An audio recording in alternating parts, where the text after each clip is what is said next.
Ang nakaraan sa party ni Sanya, nagkagulo dahil sa nawawalang bracelet ni Simeon. At si Sky ang pinagbibintangan ni Z na kumuha ito. Ngunit nabigo naman si Z sa kanyang plano. Sa party ni Sanya nag-uusap sina Obet, Kenji at Sanya tungkol sa insidente. Sinabi ni Kenji ang totoong nangyari. Nagkataon na nagbibideo siya nung nalaglag ni Simeon ang kanyang bracelet.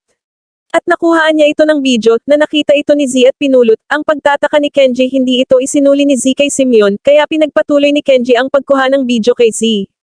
At doon nga nilagay nga ni Z sa bag ni Sky ang bracelet. Nagpatuloy ang pag-uusap ng tatlo, dito na din nagsabi si Obet na nakita niya ang ginawa ni Z, at sinabi niya kina Kenji at Sanya na siya ang kumuha sa bracelet sa bag ni Sky, at nilaglag niya ito sa sahig. Kaya noong expectionin ng bag ni Sky ay wala doon ang bracelet. Nagpasalamat naman si Sanya sa ginawa ni Obet at Kenji. Napagkasunduan nila na bibigyan nila ng leksyon si Z sa kanyang ginawa. Kinabukasan sa Northford, pilit pa ding dinedepensa ni Z ang sarili ngunit sinabi ng isang kaklase ni Simeon na di makakapagsinungaling ang video. Walang nagawa si Z, hindi ito nakapagsalita at nag-walkout ito. Nakamasid lang sina Sanya, Obet at Kenji sa oras na yun. Samantala nakarating na nga ang basketball team ng Northford, masaya at mainit ang pagsalubong ng mga students. Bago makababa sa bus inimika ni Poach si Tim ngunit walang imak si Tim, tinignan lamang niya si Poach at bumaba na ito, walang nagawa si Poach kundi sundan na lang ng tingin si Tim. Excited si Roxy sa pagsalubong kay Tim, sinabi niya ito ang mga kaganapan sa birthday party ni Sanya. At masaya ding ibinalita ni Tim na siya ang MVP, di nila alam na anden sa likuran nakamasid lang si Poach pinapanood ang masayang eksena ni na Tim at Roxy. Samantala sa bahay ng Aguirre tinawagan ni Shasha, si Inspector Soledad, at nagtanong kung ano ng balita sa kaso ni Luna. At pinaalam ni Inspector Soledad ang galaw ng asawa ni Shasha, galit na galit si Shasha at napagdesisyonan ni Shasha na makipagkita kay Inspector Soledad. Sa school pagpasok ni Z sa room nila, isa-isang nagtinginan ito sa kanya, at di nagtagal dumating ang guro, pero bago magsimula ang kanilang klase sinabihan si Sky na pinapatawag siya ng principal, nagtatakang umalis naman si Sky sa silid. Sa opisina ni principal nag-usap nga sila tungkol sa nakabinbin na tuition fee ni Sky, at sinabihan si Sky na dapat ayusin ito sa madaling panahon. Dumating si Harry na datnan niya si Shasha na paalis ito, nagtanong si Harry kung saan ito pupunta. Sinabi naman ni Shasha na makikipagkita ito sa mga kaibigan niya.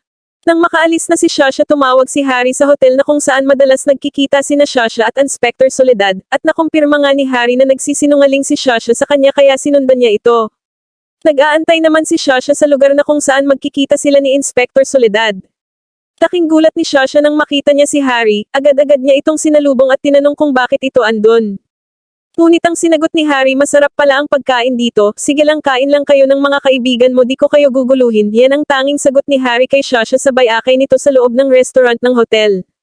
At sabay kuha sa cellphone ni Shasha, nagtitimpi sa galit si Harry tinanong kung sino ang kabit nito, hindi pa din nagsasalita si Shasha at pilit na kinukuha ang kanyang cellphone kay Harry.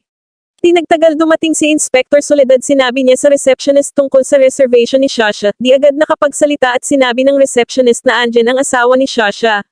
Nagtago na lang si Inspector Soledad sa isang sulok, at nakita niya na inakay na ngang pauwi ni Harry si Shasha. Nang makauwi na si Sky sa kanilang bahay sinabi niya ito sa mama niya ang napag-usapan nila ng principal. At di nagtagal dumating ang boyfriend ni Tanya na may masamang balita tungkol sa kanilang shop na di pwedeng buksan ito dahil sa nagreklamo sa kanila. Nang makauwi na sina Harry at Shasha galit na galit si Harry na pinapaamin si Shasha kung sino ang kabit nito, akmang sasampalin na sana nito ngunit biglang pinigilan ito ng ama ni Shasha at siya ang sumampal kay Shasha at sinabihan niya ito na itigil na niya ang katarantado na kanyang ginagawa, napaiyak na lamang si Shasha at tumango ito. Gulong-gulo ang utak ni Harry nag-iisip paano maayos ang problema. Ayan nga mga ka-chub-chub ang episode for today kung bago ka lang dito sa aking channel don't forget to like, share and subscribe and click the bell notification. Siya nga pala mga ka-chub-chub si Inspector Soledad ay kabit ni Shasha. Hanggang sa muli mga ka-chub-chub.